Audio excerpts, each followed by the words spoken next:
ہم نے جو علماء سے سنا کہ 3 باتوں کو ملوز خاطر رکھا جائے کہ تقدیس الوہیت، کہ اللہ تعالیٰ کی شان کو جو ہے آپ نے نعت کے دوران بھی مد نظر رکھنا ہے، پھر شان رسالت کو مد نظر رکھنا ہے، پھر ان تمام باتوں کو دیکھتے ہوئے احکام شریعت کو بھی مد نظر رکھنا ہے جی۔ تو اس حوالے سے آپ کیا دیکھتے ہیں کہ سیدی اعلیٰ حضرت کی شاعری میں ان تمام چیزوں کا پاس رکھا جاتا ہے؟ ہمارے مرشد گرامی حضرت علامہ سید شاہ تراب الحق قادری علیہ رحمہ فرماتے تھے نعت لکھنے کے حوالے سے کہ نعت لکھنا ایسا ہے کہ جیسے گویا تلوار کی دھار پر چلنا۔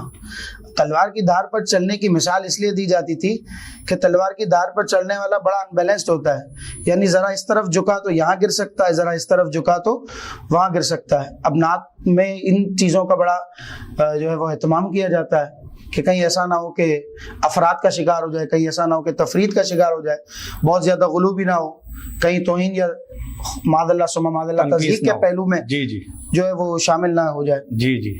اب یہاں مبالغے سے بچنے کے لیے امام بصیری بھی فرماتے ہیں نا قصیدہ بدر شریف میں کہ دعمت دعت النصارى فی نبیہم، نعت شریف جب کہو تو جو نصارہ اور یہود نے کیا وہ نہ کہو، باقی جو چاہو وحکم بما شئت مدحا فی وحتکم۔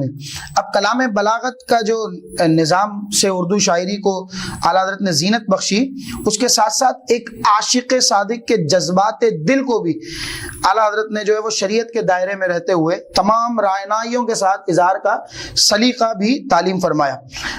دراصل شاعری جو ہے وہ حقیقت اور صدقات پر مبنی ہے۔